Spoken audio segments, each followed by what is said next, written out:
Ձեզ գրում եմ ոչ միայն որպես հոգևոր առաջնորդ, այլև որպես հովիվ տեղահանված հոտի։ Արցախի թեմի առաջնորդ Վրթանես եպիսկոպոս Աբրահամյանը նամակով դիմել է ԱՄՆ փոխնախագահ Ջեյ Դի Վենսին, խնդրել մեջբերում նրա անհապաղ բարոյական եւ դիվանագիտական առաջնորդությունը երկու խորապես մարդասիրական եւ հոգևոր նշանակության հարցերում։ Այն է հայ ռազմագերիների եւ պատանների վերադարձը, ինչպես նաեւ անհետ կորածների կամ նրանց աճյունների որոնումը։ Արցախի թեմի եկեղեցիների քրիստոնեական հուշակոթողների եւ պատմական գերեզմանների ոչնչացումը, որը մաս է կազմում համաշխարհային կրոնական ժառանգության, Վրթանես եպիսկոպոս Աբրահամյանը կարևորել է եւ դիտարկել որպես երկրորդ կետ։ ԱՄՆ փոխնախագահ Ջեյ Դի Վենսը Երևան կժամանի փետրվարի 9-ին, իսկ հաջորդ օրը կմեկնի Բաքու։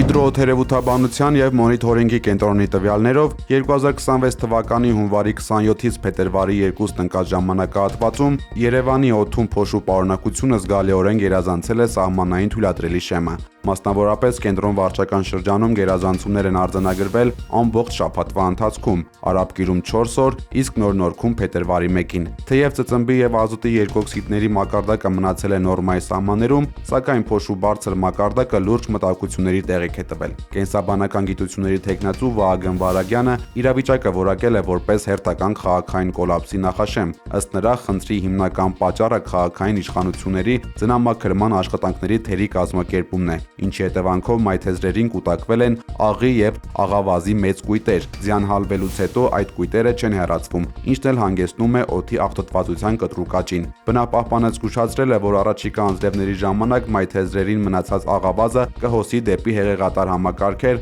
խցանելով դրանք։ Սա իր հերթին կարող է հանգեցնել ջրհեղեղների, նյութական վնասների եւ տրանսպորտային քաոսի։ Վարագյանը շեշտել է, որ քաղաքային իշխանությունները պետք է անհապաղ քայլեր ձեռնարկեն մայթեզրերը մաքրելու ուղղությամբ, հետագայում տեղումների պատճառով սպասվող բարդություններից խուսափելու համար։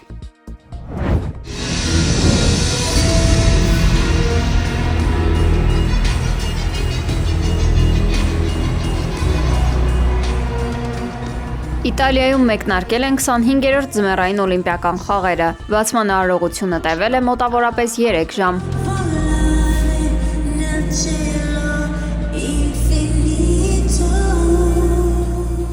Օլիմպիական խաղերում Հայաստանը կներկայացնեն դահուկորդներ Միքայել Միքայելյանն ու Կատյա Գալստյանը, լեռնադահուկորդ Հարություն Հարությունյանը, գեղասահքի սպորտային զույգ Կարինա Ակոպովան եւ Նիկիտա Ռախմանինը։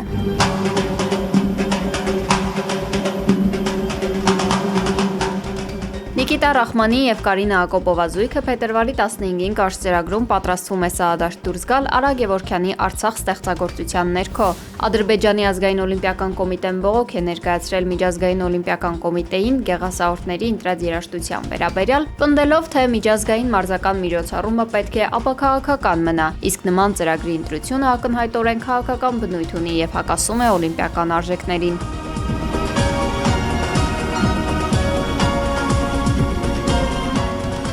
Օլիմպիական խաղերը կշարունակվեն մինչև փետրվարի 22-ը։ Կմասնակցեն ավելի քան 2900 մարզիկներ 92 ազգային հավաքականներից, ինչպես նաև չեզոք կարգավիճակով մարզիկներ Ռուսաստանից եւ Բելարուսից։ Ձմեռային 25-րդ օլիմպիական խաղերում կխաղարկվի մեդալների 116 հավաքածու 16 մարզաձևերում։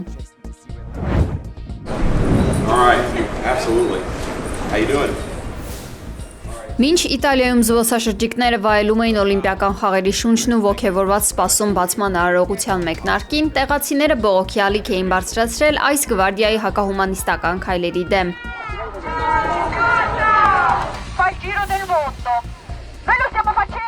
Ակցիայի մասնակիցները պահանջել են ուշադրություն դարձնել գեղեցիկ արարողակարգի ֆոնին տեղի ունեցող անարդարությանը եւ չոտնահարել հասարակ քաղաքացիների իրավունքները։ Օրերս Իտալիայի վարչապետ Ջորջա Մելոնիի գրասենյակը հայտարարել էր, որ երկրում սպասվող կարևոր իրադարձության եւ բողոքի ցույցերի ֆոնին ուժեղացվել է անվտանգության ծառայությունը միջադեպերից խուսափելու համար։ Սա ակցիա իրականացնելու առաջին դեպքը չէ, ուստի վարչապետի գրասենյակը նախապես էր պատրաստել անվտանգային ուժերը։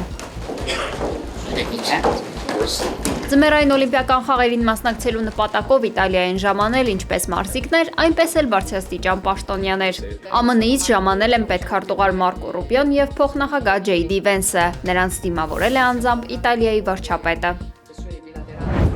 We'll see how it all works out. ԱՄՆ նախագահ Դոնալդ Թրամփը Օմանում իրանական կողմի հետ բանակցություններից հետո ստորագրել է 25% մաքսատուրքեր սահմանելու վերաբերյալ հրամանագիր։ Դրանք վերաբերում են ցանկացած երկրի, որը առևտրային կապեր ունի Իրանի հետ։ Սպիտակ տան պարզաբանմամբ այս քայլով ուզում են խզել երրորդ երկրների եւ Իրանի միջև առևտրային կապերը։ Դա վերաբերում է մասնավորապես էներգետիկայի, մետալուրգիայի եւ նավթաքիմիական ոլորտներին։ Սրանք շարունակում են մնալ Իսլամական Հանրապետության կառավարության եկամտի հիմնական աղբյուրները։ Թրամփը լրագրողներին հայտնել է, որ Թեհրանի հետ բանակցությունները կշարունակվեն հաջորդ շաբաթվա սկզբին։ Բանակցություններից ժամեր անց Վաշինգտոնը հայտարարել էր Իրանի նավթի արտահանման դեմ նոր պատժամիջոցներ սահմանելու մասին։ Սև ցուցակում ներառվել է 14 ստվերային նավատորմ, որոնք ըստ պետդեպարտամենտի զբաղվել են իրանական նավթի, նավթամթերքի եւ նավթաքիմիական արտադրանքի տեղափոխմամբ։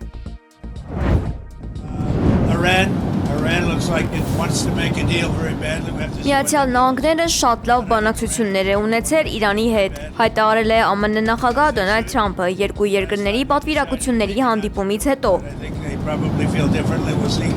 what the deal is. Իրանը կարծես շատ է ուզում գործարք կնքել։ Պետք է տեսնենք, թե ինչ կստացվի, ասել է նա։ ԱՄՆ-ի ու Իրանի պատվիրակությունները փետրվարի 6-ին հանդիպել են Օմանում։ Դա առաջին բանակցություններն էին երկու կողմերի միջև 2025 թվականի ամռանը Իրանի դեմ ԱՄՆ-ի եւ Իսրայելի հարձակումներից հետո։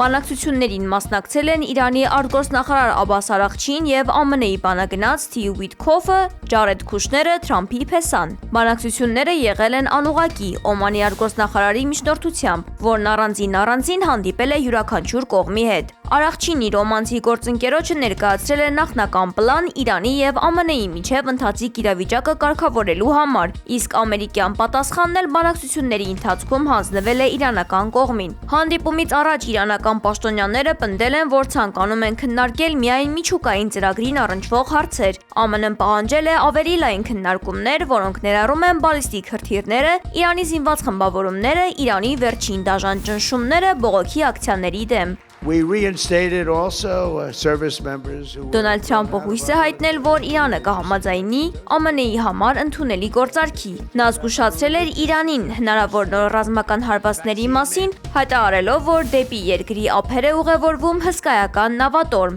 եթե Թեհրանը չվերադառնա բանակցությունների սեղան։ Ի պատասխան Վաշինգտոնի հրետորաբանությանը, Իրանի արտգործնախարար Աբբաս Արաղչին հայտարարել է, որ իրենց զինված ուժերի մատները ձգանին է հզոր հակահարված տալու։ Իսրայելական ուժերը թիրախավորել են Գազայի հյուսիսային Ջաբալիա եւ Բեյթ Լահիա բնակավայրերը։ Անկլավի առողջապահական մարմինների հաղորդմամբ զոհվել է 2 քաղաքացի։ Ռազմական գործողությունները շարունակվել են անկլավի հարավային եւ կենտրոնական հատվածներում։ Իսրայելը հայտնել է, որ իր գործողությունները պատասխանն են սահմանային գոտում իր զինվորների վրա կատարված հարձակումների։ Այդ պատճառաբանությամբ իսրայելական զինուժը ռմբակոծել է բնակելի տներ։ Չնայած հոկտեմբերի 10-ից միջնորդավորված հրադադարի արկայությանը շարունակվող այս հարձակումների հետևանքով զոհերի ընդհանուր թիվն արդեն հասել է 574-ի։ Թուրքիայում լուրջ անհանգստություն եւ դժգոհություն է առաջացրել Նիդերլանդների նոր կոալիցիոն կառավարության ձևավորման գործընթացը, որտեղ առանցքային պաշտոններ է ստանձնելու ծագումով թուրք Դիլան Yeşilgözը։ Ժողովրդավարական կուսակցություն հանուն ազատության եւ ժողովրդավարության ղեկավարը ընդգրկվել է նոր կառավարության կազմում, զբաղեցնելով պաշտպանության նախարարի եւ փոխվարչապետի պաշտոնները։ Չնայած իր ծագմանը, Yeşilgözը Թուրքիայում ընկալվում է որպես ազգի թշնամի եւ թիրախավորվում է թուրքական մամուլում իր վարած հետևողական հակաթուրքական քաղաքականության համար։ Թուրքական կողմի դժգոհությունը հիմնված է Yeşilgözի մի շարք քաղաքական որոշումների վրա, որոնք հակասում են Անկարայի շահերին։ Մասնավորապես նա այն քաղաքական գործիչներից էր, որը 2018 թվականին ճանաչել է հայոց ցեղասպանությունը, ինչպես նաև արգելել է նիդերլանդացի կին ոստիկաններին գլխաշոր կրել ծառայության ժամանակ։ Բացի այդ, Yeşilgözը հանդես է եկել Թուրքիայի նախագահ Ռեջեփ Թայիփ Էրդողանին քննադատելու եւ վիրավորելու ազատությունը պաշտպանող նախաձեռնություններով։